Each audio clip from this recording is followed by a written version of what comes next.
All right, the Board of Trustees of Lamar Consolidated Independent School District is called to order at 7 o'clock. This is our regular board meeting being held on March 19th, 2020. We have a quorum with everyone present. We will open the meeting with our traditional moment of silence for you to observe as you feel appropriate.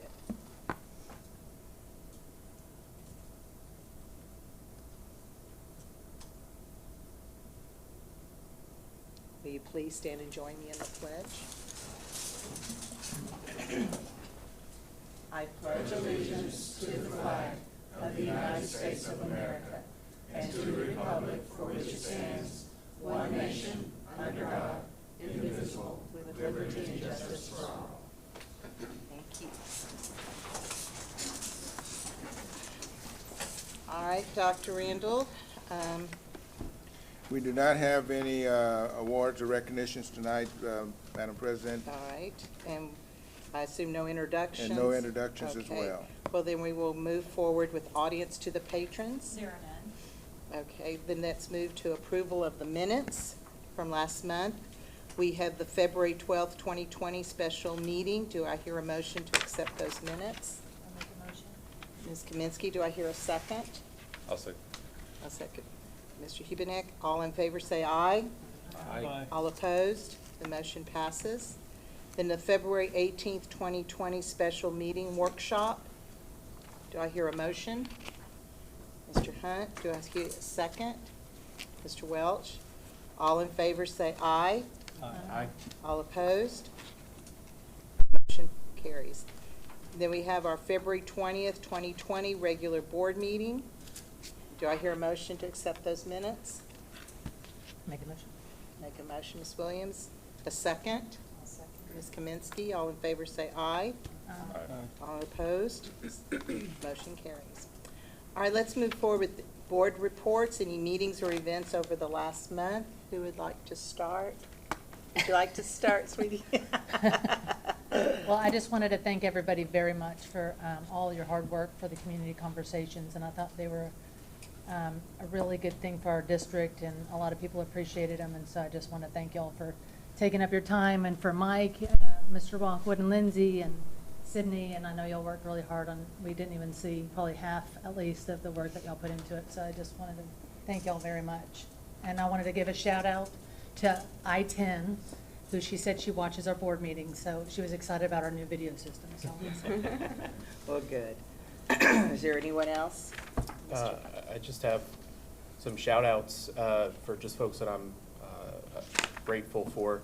The first is the crisis counseling team. We've had a lot of unfortunate tragedies lately, and the crisis counseling team has done an outstanding job, and has gone out to the schools and has served all those schools that know either the staff members or the children that we've lost, and they just kind of soak up all of that grief and sadness, and they help get our students and our staff through it, and so I'm thankful to them. I'm grateful to the child nutrition team, who's done an outstanding job of making sure that all of our students have meals. And then just another shout out to some of our community partners that are also helping to make sure that our kids are taken care of, including organizations like Lunches of Love. They've stepped up their game, and they're still doing what they do. So very grateful for everything that everybody's done over these past couple weeks. Anybody else? You have anything? I've forgotten everything else I've done with all the panic going on. I know. But yeah, the community conversations were great. I know the staff worked really hard, and I'd like to echo Mrs. Williams. I know. Thanks. So. Well, I know it seems like years and years ago, but it was just less than 4 weeks ago, we were all enjoying Men Who Cook. That's right. And, and thank you again to everyone that participated, and of course to Janice Knight and to the board and Chip Sutton. And they did raise over $167,000 that will be going towards the grants that I know that the teachers and the principals will be writing. And we're so grateful to have such a wonderful foundation, and we just we need all the partners we can get at this time. And again, just like you said, Mr. Hunt, the child nutrition, I've driven around to some of the schools, and they say every day it gets more and more. And I went over and spoke to Lunches of Love, and they're needing more supplies, but they're gonna feed whatever children come along too. So it takes a village, and thank goodness we have a wonderful village that wants to take care of our children. And the only other thing I had last month, on Dr. Seuss's birthday, Austin Elementary asked me to come over, and I went kind of dressed up as the Cat in the Hat and read to several classes. And again, shout out to those teachers to making it such a fun day for the kids and to enjoy the literature and the fun books of Dr. Seuss, who everybody's been brought up with him, and they put a smile on everyone's face. So it was a fun day.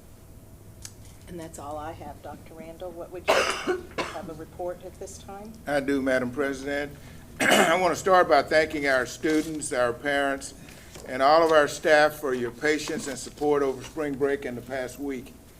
While all Lamar CISD schools and facilities will remain closed to the public through April 10, 2020, we will begin modified business operations this coming Monday.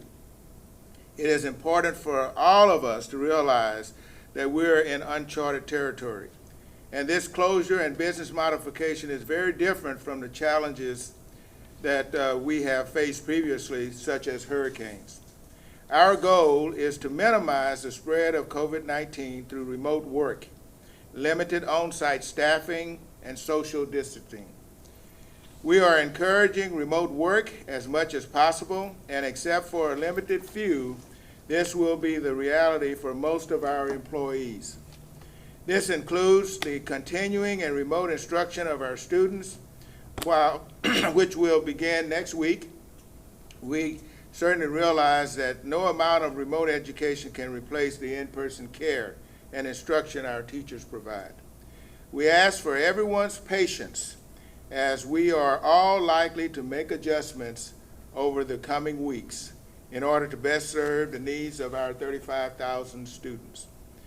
Plan for remote instruction and remote work will be rolled out tomorrow to all employees and parents. All staff will also receive information regarding employee expectations, compensation, building access, medication retrieval, and continued purchasing and payment processes. I cannot say enough about our hardworking staff. Every day this week, we've had meals distributed at 6 campuses across the district. Child Nutrition is providing breakfast and lunch every weekday for students, and that will continue as long as it's necessary to ensure our students are taken care of. Our maintenance and operations staff is thoroughly cleaning and has thoroughly cleaned all of our facilities using a hospital-grade e-mist disinfectant, which with plans in place to continually clean and e-mist all occupied areas during modified business operations and beyond. Over the coming weeks, we will continue to work with our local health officials and provide updates to the community. I doubt any of us expected the challenge that is before us now. But I also know, without a doubt, that Lamar CISD is up to the challenge, and together we will overcome it. Thank you. Thank you, Dr. Randall. All right, I would like to pull the resolution regarding closure of schools due to the coronavirus and have us make a motion for this, to accept this before we start our consent agenda. There is a motion? Make a motion? A second. Is there any discussion or question over the resolution? Seeing none, or did you have? Okay. All right. Seeing none. We would just remind everyone that this resolution is the one that basically allows us to continue paying the staff and all of those individuals that are full-time employees with Lamar CISD. And if I remember right, the resolution says through April 10th and beyond it at the superintendent's discretion. Is that correct? That's correct. Okay, so we don't have to come back and do it again. That's correct, if we need to. Okay. Any other questions or comments or concerns? All right. All in favor say aye. Aye. All opposed, same sign. The motion passes. All right. Since we did not have our board workshop, we will do a consent agenda, but if there is any action item that you wish for us to pull for more questions or comments, you may do so, and just let me know it as we go through it. All right. Goal A, A1, A2,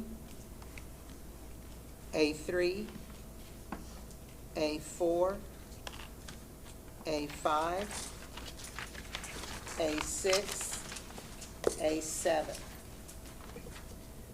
Goal B1, B2, you have B2, okay, we will pull B2, B3, B4, B5, B6, B7, B8, B9, B10, B11, and we'll come back and read those, B12, B13, B14, B15, B16, B17. Okay, I have sorry. some questions on 16. 16, okay, we're pulling B16. I'm sorry. B17, B18, B19, I have some questions on that one as well. okay. B20, B21, B22, B23, B24, B25, B26, B27, B28, B29, then C1, C2, and C3. All right, so our consent agenda is goal 1, 2, 3, 4, 5, 6, 7, B1, 3, 4, 5, 6, 7, 8, 9, 10, 11, 12, 13, 14, 15, 17, 18, 20, 21, 22, 23, 24, 25, 26, 27, 28, 29, C1, 2, and 3. Excuse me, Madam President, I was just informed that on B13, there's a presentation. Okay, That's if the board, is that the board wishes to see the presentation on the design for Terry High School and George Junior High School additions and renovations. Does anyone wish to see those presentations tonight? If so, we'll pull that. Well, we should say that to the public that we did receive a nice printout that we've all looked at ourselves, and so I'm not. I don't have any questions on You don't have any questions about it this time? Okay, then we'll move forward then and keep that as a, is there anything else that's a question? Okay. All right, do I have a motion for accepting our consent agenda? I'll make the motion. You make the motion, Ms. Bonzel, second? Ms. Williams? Oh. Okay. All in favor of the consent agenda, say aye. Aye. All opposed, same sign. Who made the motion? Ms. Bronson, okay. So let's go move back over to the, B2, 30 page. well, can we go ahead and just do the resolutions Resolution. first, and then we'll go back to the ones that, let's move to page 74. The resolution for administrative professionals. Who's going to read that? That's me. No, is that me? Yes. Okay. Whereas administrative professionals are valuable members of educational teams in schools and their administrative operations, and whereas educational administrative professionals contribute in many ways beyond their most recognizable function as an administrative assistant, and whereas their assistance is particularly important in the daily activities and operations of a school district. And whereas administrative professionals serve our educational community by providing support for students and staff. And whereas educational administrative professionals assist school and district personnel as trusted communicators with parents and community members. And whereas their connection to the community aids in communication and positive public relations within the community. Therefore, be it resolved that the Board of Trustees of the Lamar Consolidated Independent School District declares the week of April 20th through 24th, 2020 as Educational Administrative Professionals Week and encourages members of the Lamar Consolidated Independent School District staff and community to express appreciation to our educational administrative professionals. Thank you. Who's reading Librarians Week? That's you. Okay. Whereas school librarians play a critical role in the education process through involvement in reading and research, and whereas school librarians serve as an instructor for early literature appreciation and share a unique knowledge of literature as a way to learn and as a recreational pastime, and whereas school librarians serve as a resource director for each campus, as well as provide instructional support for teachers and students, and whereas school librarians teach students to use research as an extension of the learning process that will help students throughout their educational career, and whereas school librarians play an important role in curriculum development, textbook selection, and review of instructional materials, and whereas school librarians maintain a knowledge of instructional, technology, and educational programs that serve as a resource to students and staff, therefore be it resolved that the Board of Trustees of the Lamar Consolidated Independent School District declares the week of April 19th through 25th, 2020 as Librarians Week, and encourages all members of the Lamar Consolidated Independent School District staff and community to express appreciation to our school librarians. Thank you, Mr. Hunt. Public School Volunteer Appreciation Week. Whereas parent and family involvement in children's lives is critical to their success as children and adults, and whereas volunteering is one of the most important aspects of parent involvement, and whereas volunteers are invaluable to our schools, teachers, and students by greatly extending and increasing the district's resources, and whereas the goal of Volunteer Appreciation Week is to bring a greater awareness and demonstrate appreciation for the many hours of labor provided by the volunteers in our schools. Therefore, be it resolved that the Board of Trustees of the Lamar Consolidated Independent School District declares the week of April 20th through the 24th of 2020 to be Public School Volunteer Appreciation Week in the Lamar Consolidated Independent School District. Thank you.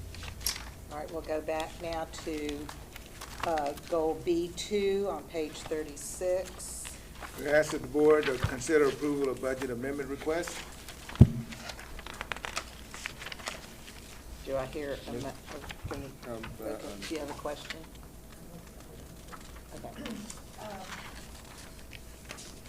It is saying that this amendment is to establish a budget for stipends and mileage reimbursement and security cameras for the special ed program at Powell Point Elementary. What type of program is that, Powell Point? CBIC. We have a presentation on that. That is our current location for CIBC. And how many students is that? We anticipate about 25. 25? And that has been in existence, or we're proposing it? CIBC is in existence at the current ALC space, and we need more space. So we're adding Powell Point. For the CIBC and the movement to that program, yes. That program to the PowerPoint location. All right, thank you. Thanks. All right, so at this time, do I hear a motion to approval of the budget amendments? So moved. A second? Mr. Hubenak, all in favor say aye. Aye. None opposed? The motion passes. All right, we also pulled, I believe, 16, That's correct. page 91. And we ask the Board of Trustees to approve the design development for Fletcher Morgan Junior Elementary School as presented by VLK Architects. Do you have a question? No, Mr. Hunt. Oh, who was? Oh, Mr. Hunt. So I had some questions that were posed by constituents that I just wanted to see if you had answers to. So the first was that, so this is right across from Weston Lakes on 1093. Yes, sir. And that area is very close to Bessie's Creek and Brazos. And somebody sent me a picture of a map that shows the floodplain. So is this site in a floodplain? No, sir, it is not. There's no concern whatsoever, even if there's another annual 500-year flood event, that there would be any flooding there? No, sir, and that's one of the concerns that we had when we were looking at this site with the Sam Yeager team. Even with the Freeze and Nichols, the new drainage study that came out, we're still above all of that floodplain, so we're good out there. Okay. Another concern that I heard from folks, typically folks that live in Weston Lakes, is with all the development in the area, they're concerned about that, meaning that there would be downstream going to the Brazos, that this construction would cause potential flooding for the Weston Lakes community. Has that been considered at all, or do you have any information that I can help put their minds at ease? The Fulshire Lakes subdivision, which is a much larger subdivision, and we're just one section of that, and all of the drainage and detention and all that is all calculated into that drainage of that subdivision. So everything will be taken to their drainage retention ponds. So I don't have all those details of how that was calculated, but I know that all the detention was calculated to go to their ponds that they're building. So all of those decisions are made by Fulshire Lakes, which I assume would have to submit their plans to some sort of It goes county through the Fort authority. Bend County Drainage, yes, sir. And then they would approve that it's not going to cause a calamity downstream. Yes, sir. Okay.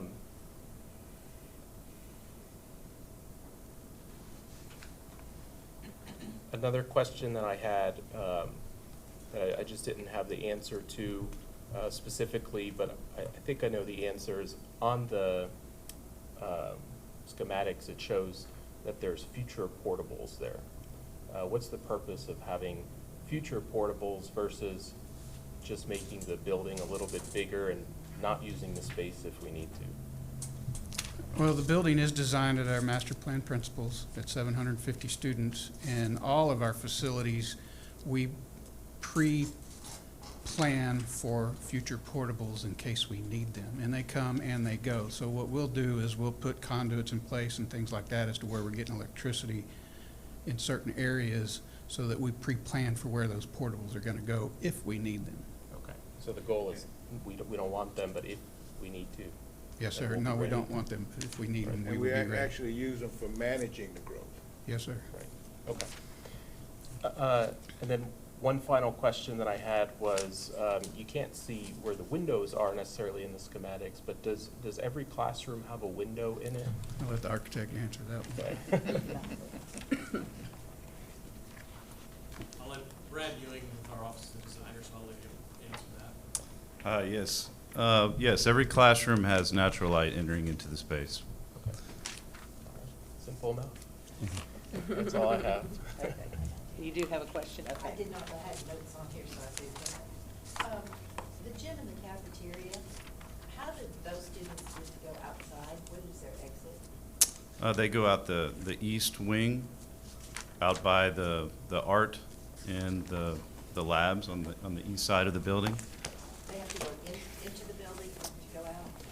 Yes. Well, there's a main corridor. There's a main corridor that runs in the front of the gym and the cafeteria that acts as a main thoroughfare out to those play areas.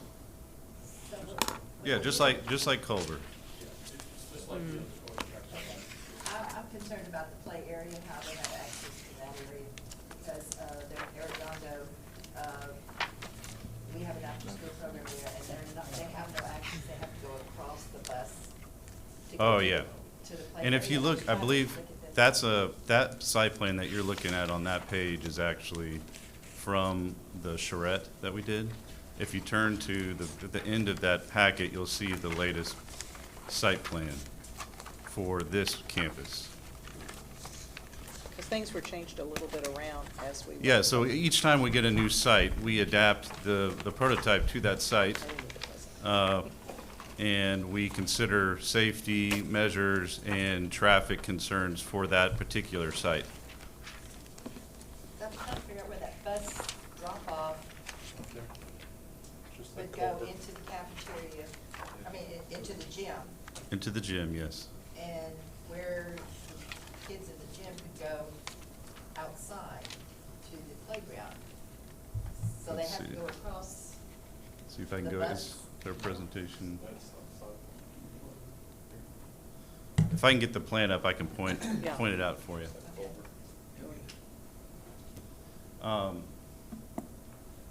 But yeah, they'll exit out the north doors of the gym, and then they'll take a right, and there's a play area right out those doors. So it's like Culver?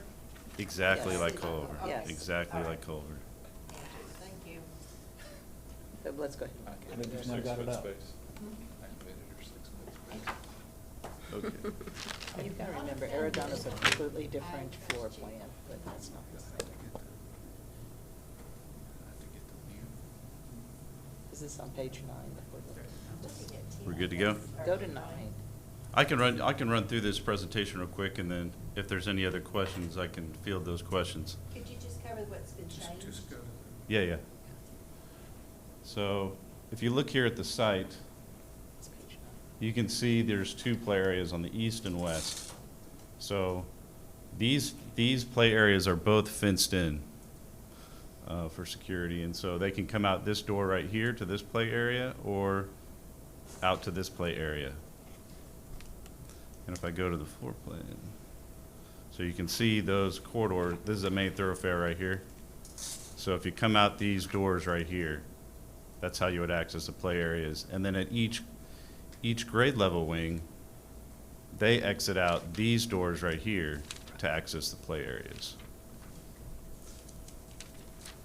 So each side, they have their system. You're on.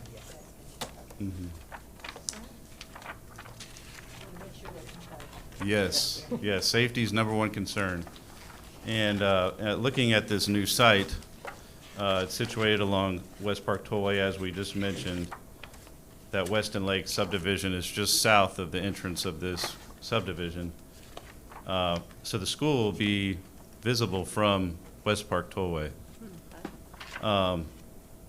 So we'll have the fenced-in play areas, but we'll also have an additional 6-foot solid fence on the west border, and then another 6-foot fence that runs along this south and east border as just an extra precaution of safety.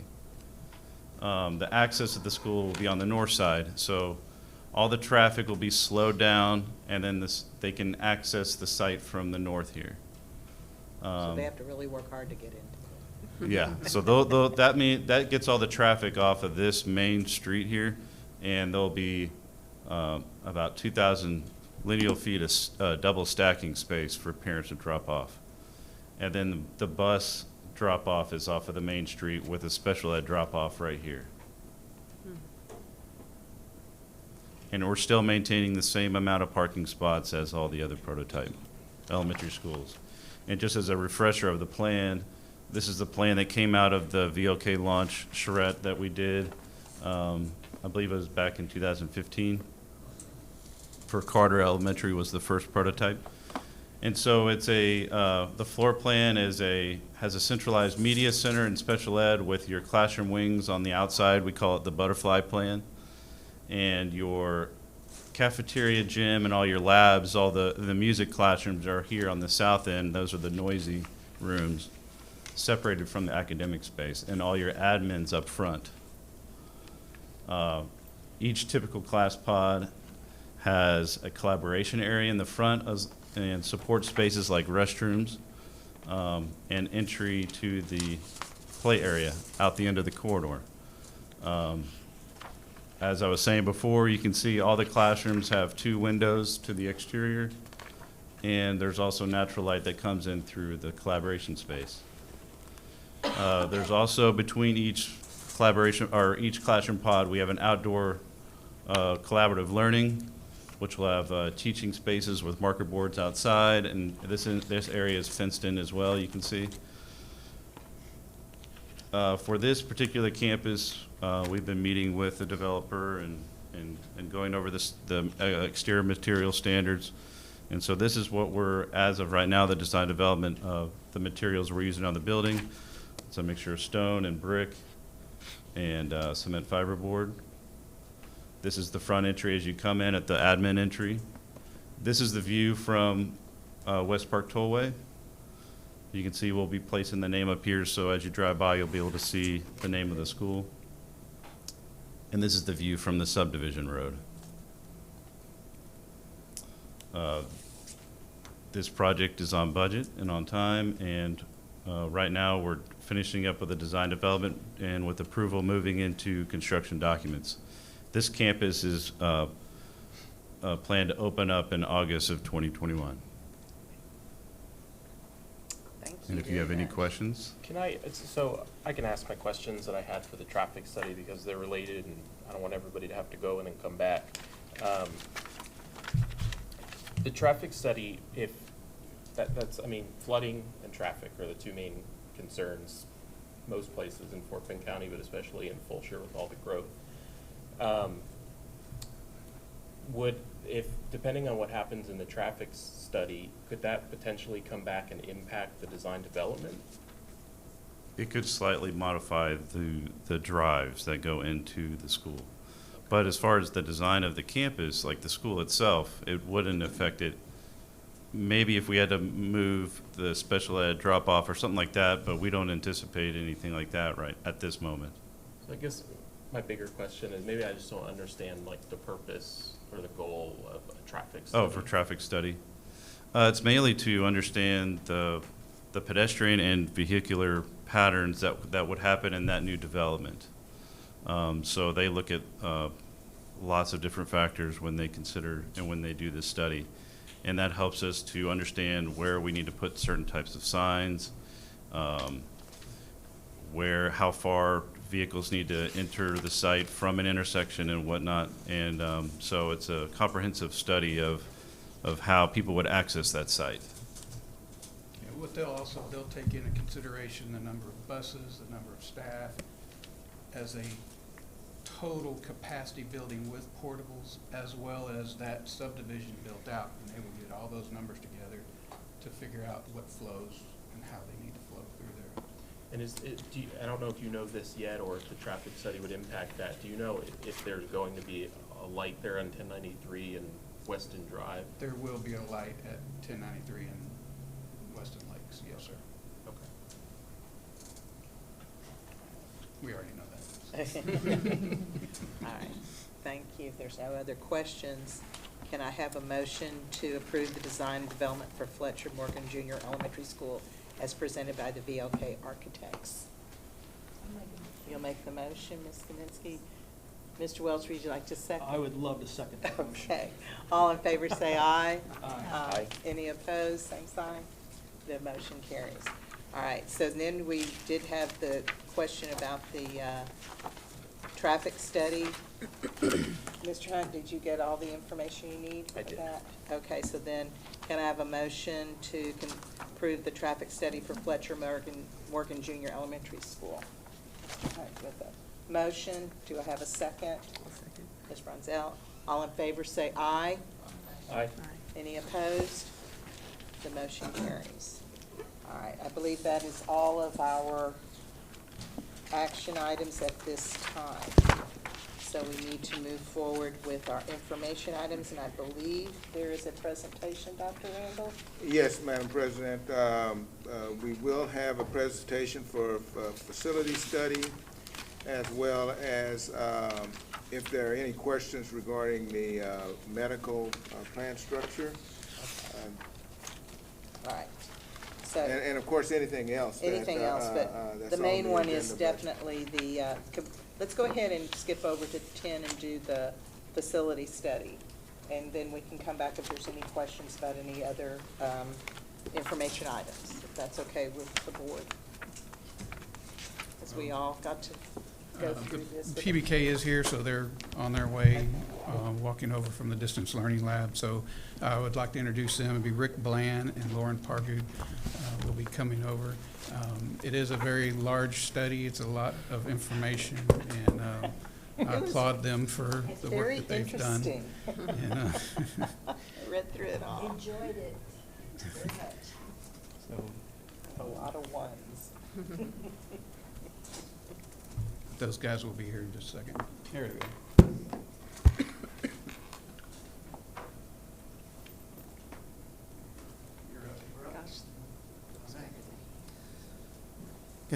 Kevin had it high. Good evening, Madam President, trustees, Dr. Randall. Thank you, first of all, for allowing us some time on your agenda tonight. We know you have a very, very busy agenda and trying times, and we wish you also the best of luck in your tough decisions in the months to come. Tonight, we're here to present the final version of the 2020 Long Range Master Plan. As several of you, I can see you have in front of you, the four-inch binder of over a year's worth of work by the district, by our staff, by numerous hours of collaboration with Kevin and Aaron's staff, as well as all of our consultants. This is the final presentation. Tonight we're going to walk through chapter by chapter, give you just an example of each chapter, and we're going to dive into a little more detail into a few of the chapters and a couple of the chapters a little bit quicker. So our chapters in the book are the introduction, the findings and directions, a demographics chapter, which is basically the PASA report that you saw last month, which is the 2020 update. We have a section called New Schools and Major Projects. We'll go in some detail in that section and describe what those projects are. Then we also have the Facility Condition Assessment, which is the bulk in the update that we presented a few months back. That is the bulk of this binder, as you probably have already seen, where there's pages and pages and items per each campus. Lauren's going to talk quite a bit about that. Then we also have a land bank or district-owned property. Remember, this is a long-range plan for anyone that comes into the district to see what are we doing in the district, what's the history of the district, where are we currently, and also what about planning for the next 10 years. That's why we want to have a land bank and show the district-owned property for future projects that may be in several bond programs down the future. You want to know what land you have for planning and what land you need. And then also an appendix that gets populated over time. Let's start real quick into the introduction. Just a general is basically what it is, a little bit of history about Lamar Consolidated in the area. And then we do a past, present, and future. We think of this long-range plan, this 10-year plan, as a document that any future administrator, staff, principal, future board members can open this book and get a little bit of history of the area, get a little bit of history of why the plan started, and also past and present, and then future. This is the future of Lamar Consolidated. The findings and directions chapter, this is a little bit of an executive summary. So when you have a 4-inch binder like this, it's kind of, you want to try and tackle it one bite at a time. And the findings and directions kind of is an executive summary of some of the major directions or major concerns that we discovered as we were meeting with the end users, with the principals, with the staff. So basically, we have a findings, and then we give a general direction. That general direction then is mapped or tracked throughout the binder as well, whether it becomes a cost item or whether it becomes a need for future land or future schools. So one of them, as an example, the police station. So the Board of Trustees recently approved the move to forward with an establishing a Lamar Consolidated Police Station versus the current plan. So with that, one of the directions would be to consider building a police station to accommodate school resource officers, support staff, and the associated functions of a police department and a police staff. So that later on then becomes a major project that we're going to talk about also. So some of our findings and directions, some of the directions turn into major projects that need costing or where would it go, and planning for land use and as well as cost.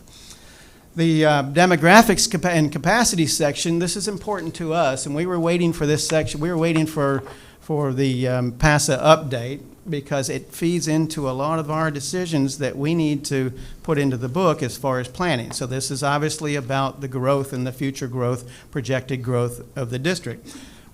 Several of these charts and several most of the data in here is direct from the PASA report.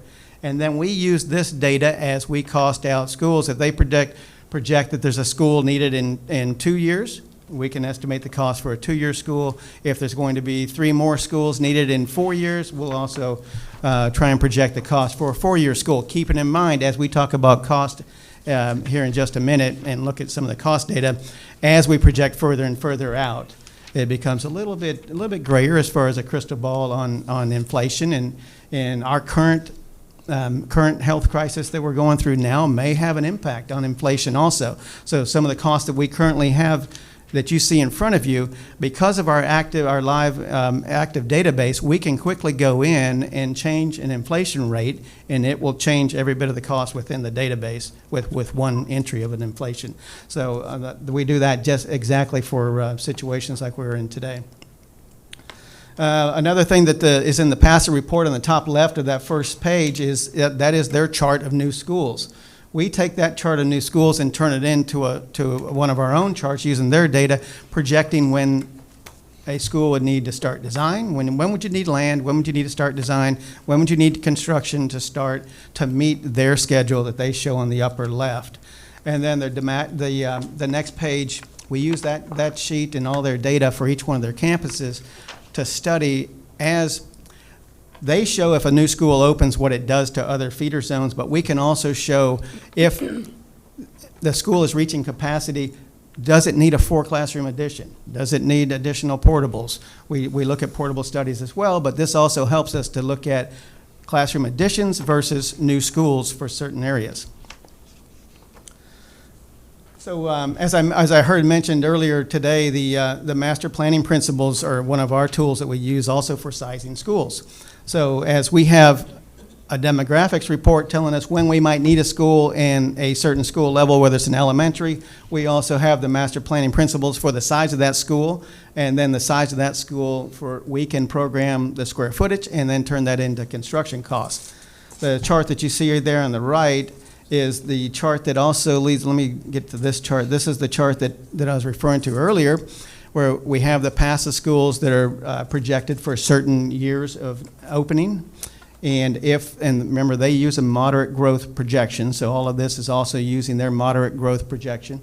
And then in the first column, you'll see it's a general location. Then we also have a planning unit. That's one of the descriptors that the PASA report uses. Whether or not, I mentioned the land bank earlier, so in this chart you have whether or not you already have land in that area or if there's a future purchase needed. Remember, we're still talking about a 10-year plan. So whether or not there's future land needed for that particular campus, and then the start of a design, the start of construction, all leading up to the last date that is directly from the PASA report. So I mentioned new schools and then also major projects. So the major projects, I'm sorry, I was going to open that binder for a second, but that probably wasn't going to work. So the major projects are the projects that come out of our findings and directions. They are also new schools. So a major project is a cost project that we put into a database that drives the total cost of a total plan, whether it's a 4-year plan, whether there's a discussion of a 4-year bond cycle, or whether it's a 10-year plan. We still need to understand the cost of the new schools, as well as what Lauren's going to talk about, which is the assessment cost. So when we get into our thousands and thousands of line items of assessments from each campus, we also cost those out with the same inflation rates and studies that we can change as well. So some of the major projects, we have the new schools, we have discussion. Let me go to the next screens here. So we have a discussion about, so the new schools, each one of these, I mentioned that we do a cost sheet. I'm going to talk about every major project in a second. Only on this first one I'll get into some of the detail, and then we'll just talk about the titles and what the basic description of the other ones are. As you've seen in some of the recent construction costs that have come to the board, there's a construction cost, and then there's also something called a soft cost. So we need to plan for soft cost for every type of project, and not every type of project has the same percentage of soft cost depending on the type of project. If it's a natatorium, for example, most of that construction cost is in the cost of construction, while a school has a lot of soft costs related to furniture, desk, chairs, computers, things like that. So the soft cost is your furniture, your technology, all your consultants' fees, your surveyors. You see on your agenda tonight, I believe there was some surveying and some geotechnical and testing. Like all of that is in the soft cost as well, which makes up what we call a project cost. So there's always a construction cost and a project cost. You see the 29.9 for the 2020. Everything that is in this binder, we have to deal with current construction cost. So we're always going to show you a 2020, and then depending on the type of project, we will project it out with the proper inflation. So you see here, we do project out to 2023 on the elementaries, because later on you'll see if we're going to talk about 4 elementaries, we want to know what is the cost for the one in the current year, the next 2 years, the next 3 years.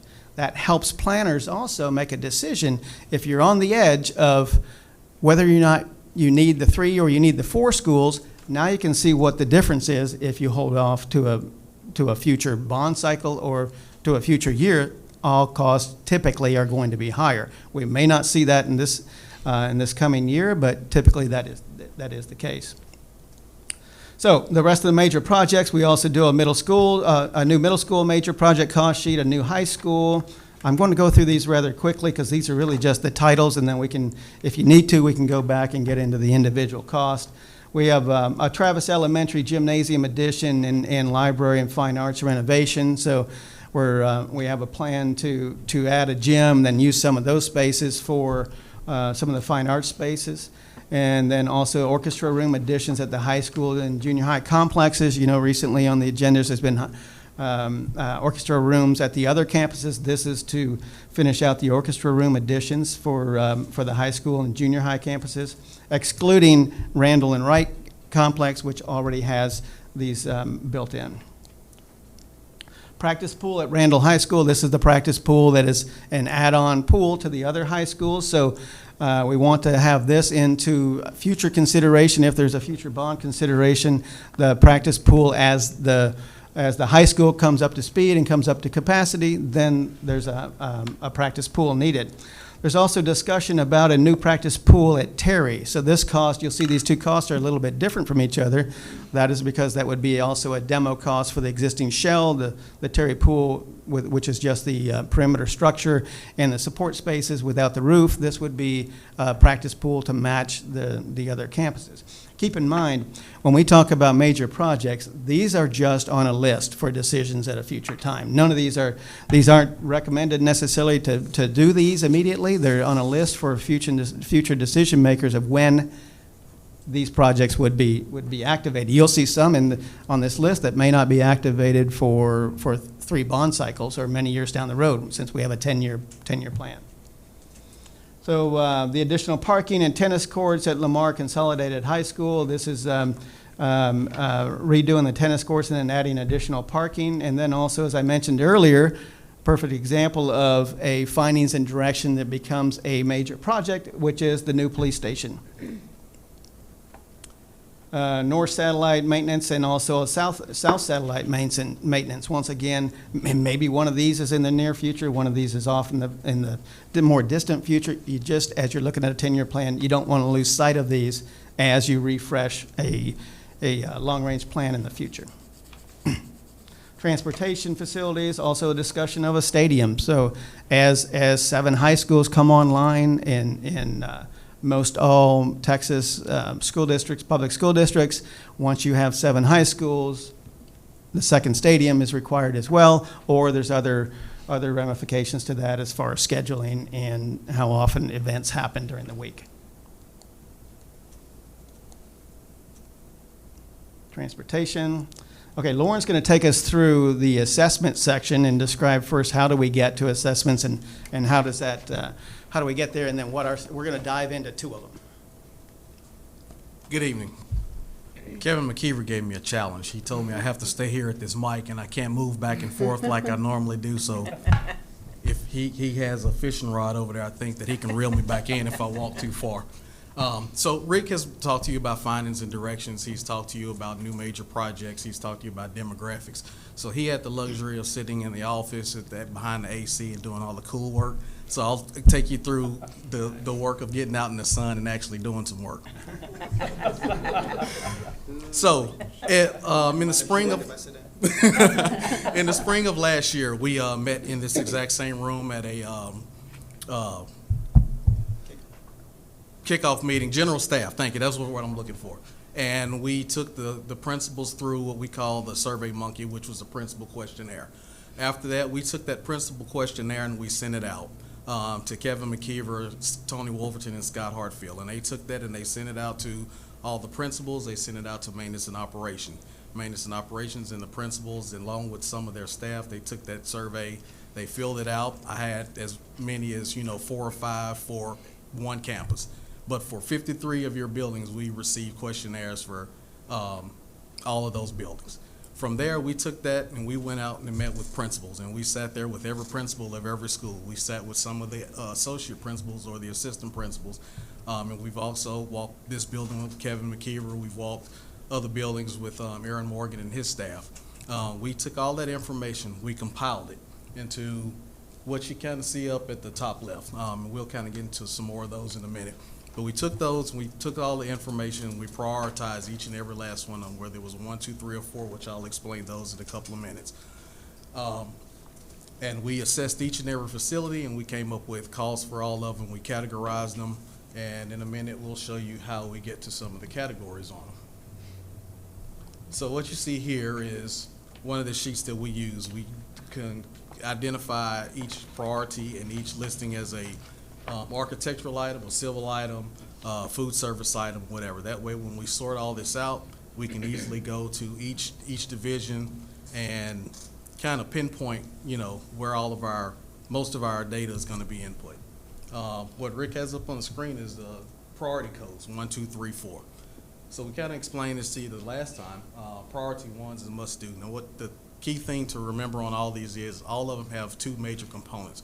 One is life cycle side of it, and one is the curriculum side of it.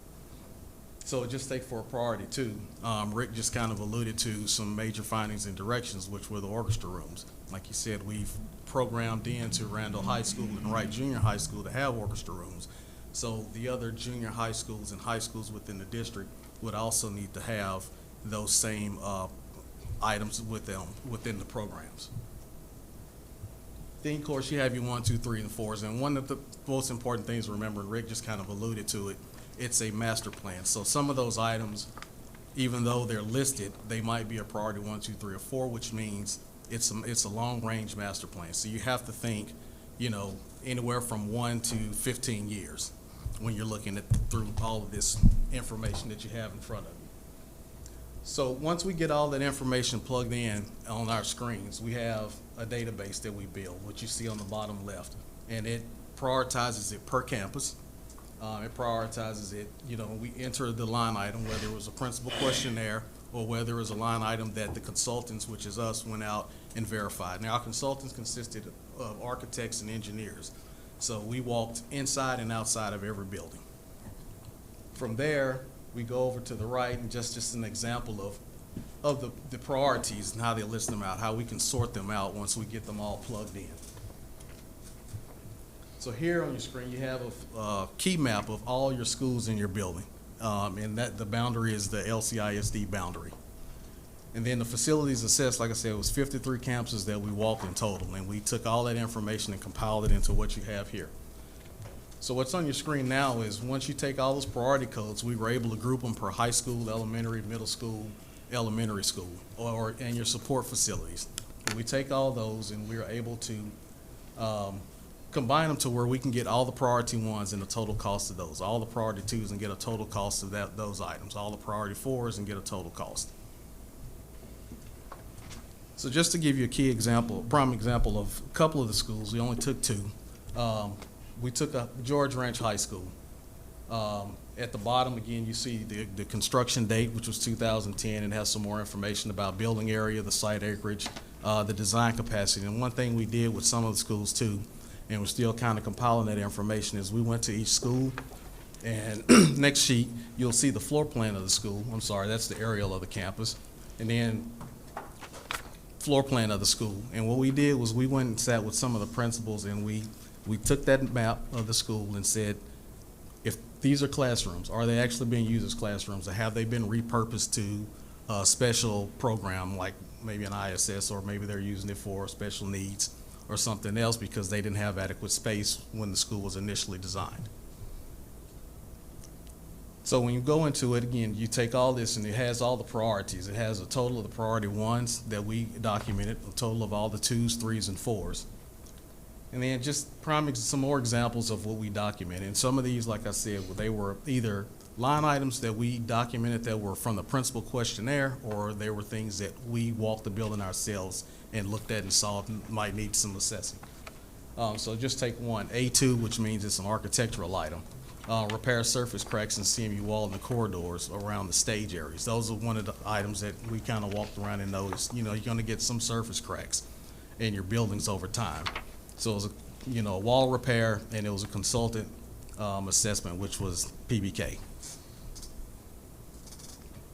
And these are just some more examples, and all these are live examples of what you have in your book actually right here. So these are actually live examples of what we had at George Ranch.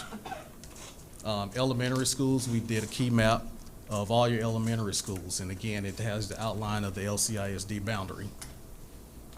And we took Austin Elementary. Again, it has the same information on the cover sheet. Your floor plan, we did the same thing at Austin. When it sat with the principal, it got the functional and design capacity. And some of the same items you just saw on George Ranch.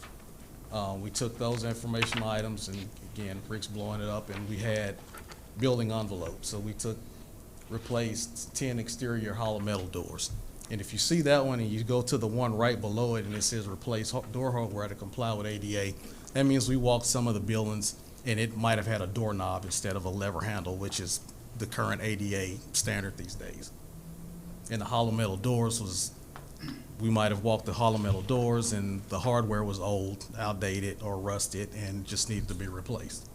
And again, it's just some more of the line items that we document. And if you look, the main thing is one is a priority, and then it's, whether it was consultant verified or principal questionnaire.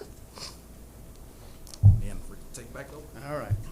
So that's a lot of data. And when we look at all the assessments that Lauren personally walked himself, we've got thousands and thousands of line items, as well as our new construction and our major project items. What do we do with that? How do we get our hands around that, and how do we study that, and how do we project what to do for the future? So one of the things Lauren talked about was the campus discipline totals. So because of how the database worked and how it works and how we can query any item, whether it's a civil item, whether it's a carpet item, or whether it's a roof item, we can study priority ones by each division if we would like. For building envelope, we can study it by plumbing, or we can also study it by each campus, priority ones. Additionally, a slide that we don't have on the screen, we can also go back and study let's say we want to study all the carpet. We can hit a button and say we want to see all the carpet replacements needed within the next year at the elementary level.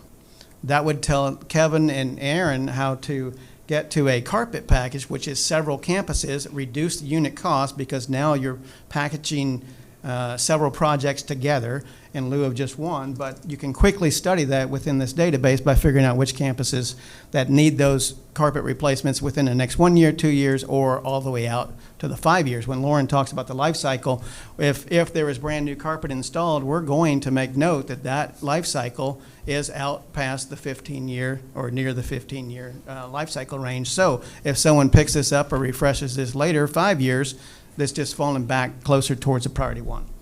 So the other thing we can do is we go to all the priority ones, and one of the numbers that you might have seen on the screen earlier was this, if you went through all of the priorities, 1s, 2s, 3s, and 4s for all of the existing campuses, you're going to see a number of the 703 million. Don't get sticker shock with that, because that's a 15-year, that's rolling out items that are life cycle items that don't have to be replaced for, some of those are up to 15 years.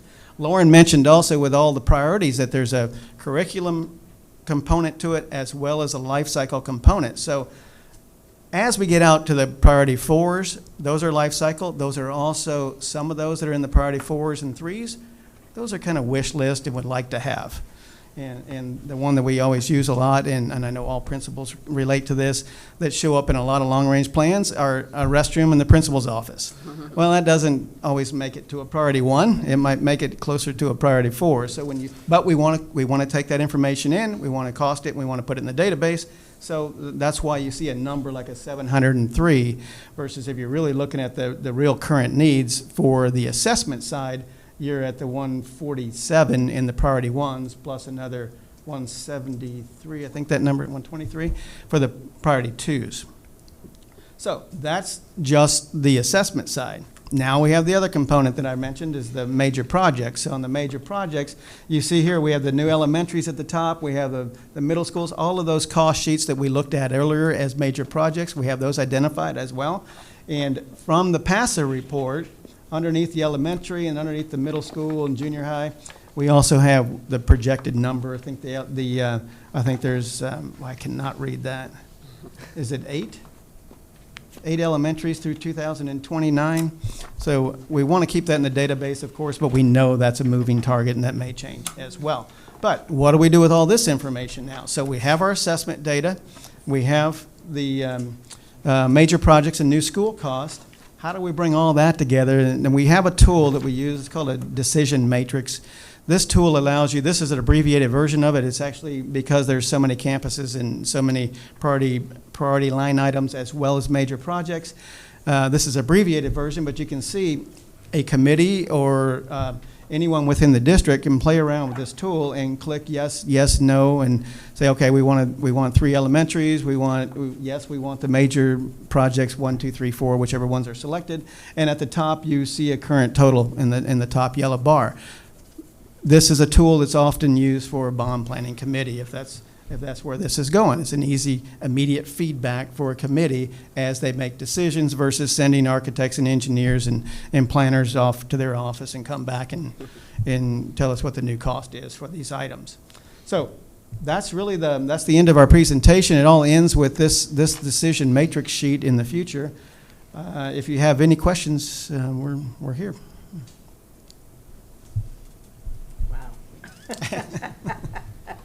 It's a lot. But this database can constantly be updated, correct, if things come up? Yes, ma'am, that's correct. And I know with the last bond, there were people that said, let's go into the schools we want to see, and they actually, the people on the bond committee. So you've actually done a lot of work for them already, because if they come to that committee and say, we want to see such and such, let's see if it's already in the book and what it's going to cost and how it would need to be doing it. So Yes, ma'am. a lot of information is going to be accessible to the bond committee this time, which is good. It's been streamlined, Right. very much streamlined. The one thing that this last sheet does for us also, I mentioned inflation earlier, and it's always a big discussion when you get to a committee. And the inflation is in the background. It's on a different tab. But as inflation changes, in a recent district, it was to the very last committee meeting, we actually changed the inflation because we saw the inflation was not maintaining where we thought it would be or where we projected. So we lowered the inflation, and it immediately lowers everything within the database and lowers your top number in your yellow bar. So we can do that with the construction cost, the unit cost, as well as the inflation. We believe we have the unit cost correct at this point, then it becomes a product of the inflation.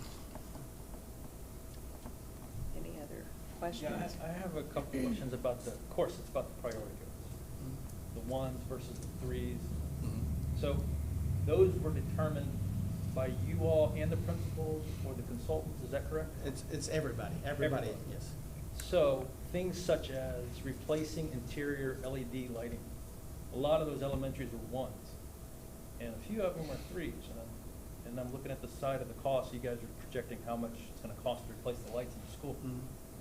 Why would that, for instance, be a 1 versus the current lighting system that's already in place? Remember, some of those they're also a life cycle component, so it depends on the age of the existing.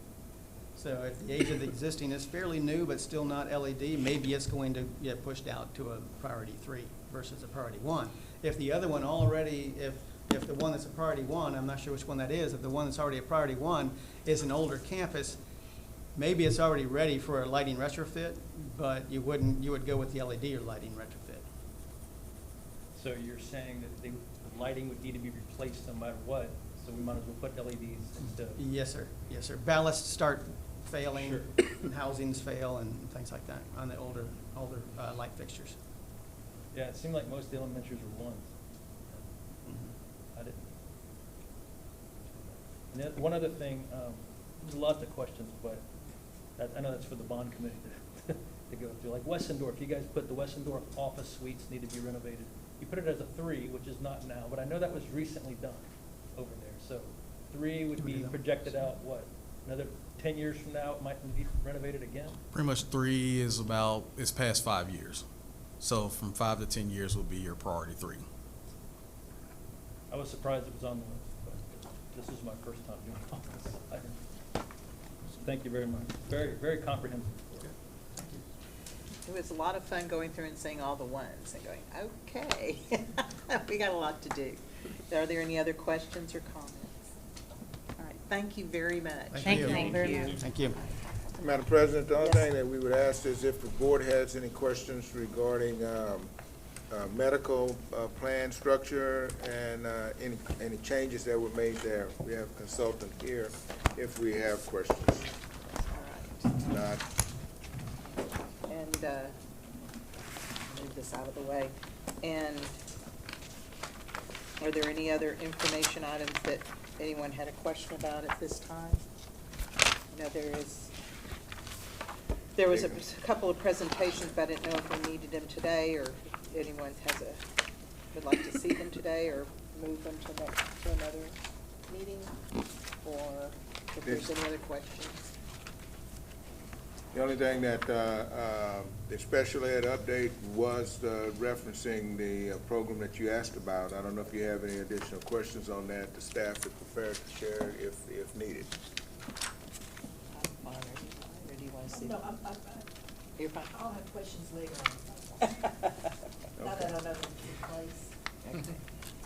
All right. Well, seeing no other information items need discussion, do we need to go to closed session?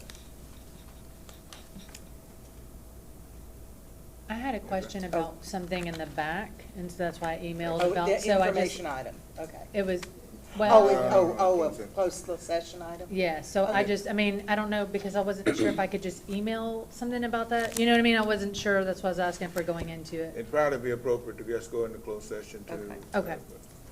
All right, so at 8:06, we're going to adjourn to closed session, Government Code Sections 551.071, 551.072, 551.074, and 551.082, the Open Meetings Act, discuss personnel, land acquisition, or consultation with government attorney. And again, it is, well, now it's 8:07.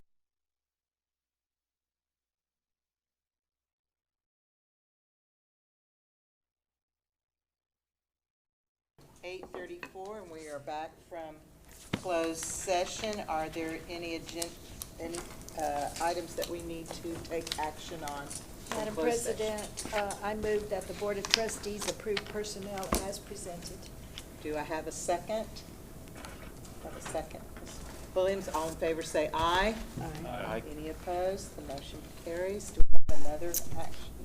Madam President, I move that the Board of Trustees approve the extension of administrative contracts as presented. Do I have a second? We have a second. Mr. Welch, all in favor say aye. Aye. Any opposed? Motion carries. All right, at this time, do we are finishing up. Do we have any future agenda items or information items we would like to see on the April meeting? I have an info item. All right. I think that from what I understand, the last time a master, I'm not sure the proper term, the last time the footprint of the size of the buildings were looked at and passed was 2003, according to the data here. The master plan principles. Master plan.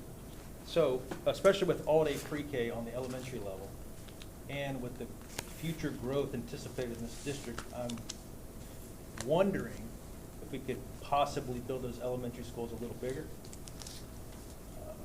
And maybe some of the numbers of the other schools could be looked at as well. And this is definitely not a priority for right now with all the COVID-19 stuff going on, but it is information that I think that we as the board should reevaluate after 17 years. I think it's been brought up and looked at over the years, but never redone is what it's been done. Well, the all-day pre-K, someone put that in my mind, that the all-day pre-K might be a reason to build a little bit bigger elementary school. Is there anyone else who would like to see that information? Sure. Okay, all right. Yeah. At a future, Yeah, I What? think right now. It's going to be on there. It's a part of the bond planning Bond process. it's on the bond, yes, okay, it's part of the bond process. All right. Oh. Okay. Perfect, thank you. Is there anything else at this time? Well, and thank you for everybody that tuned in tonight.